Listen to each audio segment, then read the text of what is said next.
ग्वालियर में गरीबों के आशियाने पर सियासत अब तेज होती नजर आ रही है। बीज निगम अध्यक्ष कैबिनेट मंत्री दर्जा प्राप्त मुन्नालाल गोयल कांग्रेस महापौर और कांग्रेस विधायक के खिलाफ मोर्चा खोले हुए हैं। उनके लगाए आरोपों के बाद गुरुवार को महापौर शोभा सिकरवार ने प्रेस वार्ता कर मुन्नालाल गोयल पर जुबानी हमला बोला है। महापौर शोभा सिकरवार ने मुन्ना गोयल को चेतावनी दी है कि वो झूठे आरोप लगाना बंद कर दे, नहीं तो वे सड़क पर उतरकर उनकी हकीकत सबके सामने लाएंगी। महापौर शोभा सिकरवार का कहना है कि उन पर गरीबों के आशियानों से जुड़ी फाइल दबाने का जो आरोप लगाया है वो गलत है।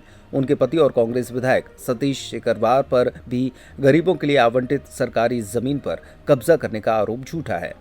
महापौर ने मुन्नालाल गोयल के सामने एक बड़ी शर्त रखी है कि यदि वो कांग्रेस विधायक सतीश सिकरवार पर लगाए आरोपों को सच साबित कर देंगे तो अपनी विधायकी से इस्तीफा दे देंगे, और अगर झूठे निकले तो मुन्नालाल गोयल को राजनीति से संन्यास लेना होगा। गौरतलब है कि बीती 2 मई को बीज निगम अध्यक्ष मुन्नालाल गोयल ने नगर निगम मुख्यालय के बाहर धरना दिया था। इस धरने में सैकड़ों की संख्या में वो गरीब मौजूद थे जिनके लिए शासन ने सरकारी जमीन आवंटित की थी। उन्हें पट्टे के साथ राशि भी मंजूर की गई थी, लेकिन उन्हें वो जगह नहीं मिल सकी, जिसको लेकर मुन्नालाल ने आरोप लगाया कि गरीबों के आशियाने की फाइल को महापौर लटका रही हैं। गोयल ने कांग्रेस एमएलए डॉक्टर सतीश सिकरवार पर भी गरीबों के लिए आवंटित सरकारी जमीन पर कब्जा करने का आरोप लगाया है। ये आप सभी लोग जानते हैं कि भूमाफिया कौन है और कौन नहीं है। अगर मुन्नालाल गोयल जी भी ये जानते हैं कि अगर मैंने अपना मुंह खोला तो उनकी बोलती बंद हो जाएगी, इसलिए वो अपने दायरे में रहकर काम करें तो ज़्यादा अच्छा है।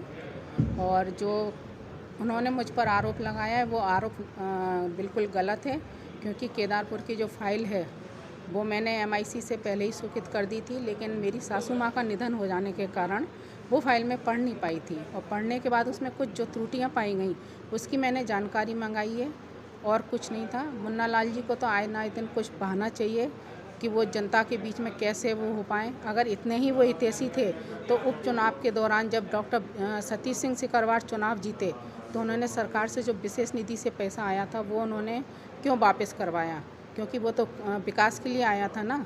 मुन्नालाल जी की ये हरकतें कुछ नहीं है, एक ओछी हरकत है।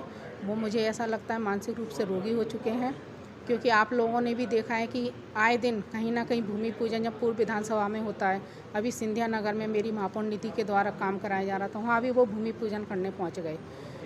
तो मेरी यही समझ में नहीं आता है कि उनकी मंशा है, वो किस तरह का काम करना चाहते हैं।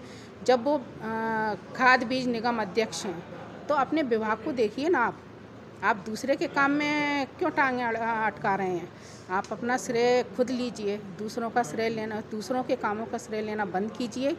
और हम सब जनता के साथ हैं और ग्वालियर का विकास चाहते हैं, और जनता के साथ हम हमेशा खड़े रहेंगे। और ग्वालियर पूरा शहर है जो हमारे साथ हमेशा हर उसमें परिस्थिति में हमारे साथ है, हमारा सहयोग करता है। और पूरा ग्वालियर शहर मेरा एक परिवार है। आप सभी को मालूम है कि अभी भी जो चुनाव हुए थे उसमें न जनता ने मुंह तोड़ जवाब दिया, लेकिन उसके बाद भी ये लोग अपनी हरकतों से बाज नहीं आ रहे हैं। 2023 में फिर चुनाव आने वाला है, शायद 6-7 महीने रह गए हैं। अगर उनका यही हाल रहा, आगे आने वाले समय में जनता और तगड़ा जवाब देगी।